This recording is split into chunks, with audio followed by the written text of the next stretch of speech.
Bro, ito bagong na-discover namin ni Karudi. Yan yung nakatutok na yan. Meron yan yung pasingawan doon sa ibaba niyan.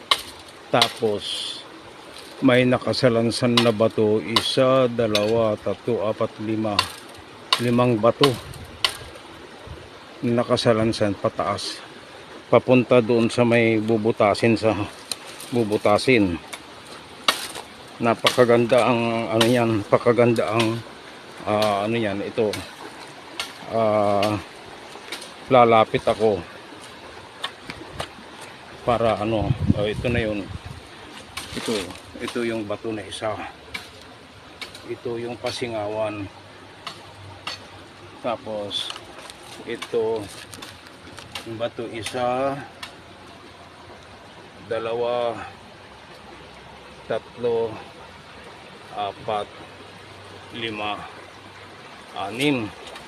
Tapos bro, yung gilid ng ano na yan may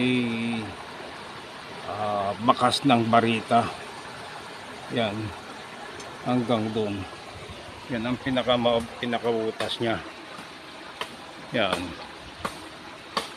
Tapos itong nasa ibaba niyang malaking bato, yan ang nagtuturo na nandyan sa ibabaw niya. Ito. Yan. Tignan mo maigi bro. Pero ito napakataas. Ang taas hanggang doon. Mga 15 pies siguro ang taas niyan. Hanggang sa taas. Tapos yung ibabaw, yan. Adobe na yan. Adobe na. Hanggang doon sa ibaba. Yan, adobe yan bro. Oh. Yan yung pasingawan, parang pasingawan. Yan. Okay bro, tignan mo maigi kung okay o hindi. Ito yung ibaba namin, yung mga 500 meters ang layo doon sa may pako.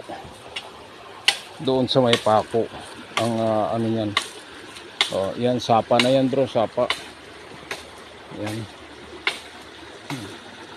Mismong gilid ng sapa. Yan.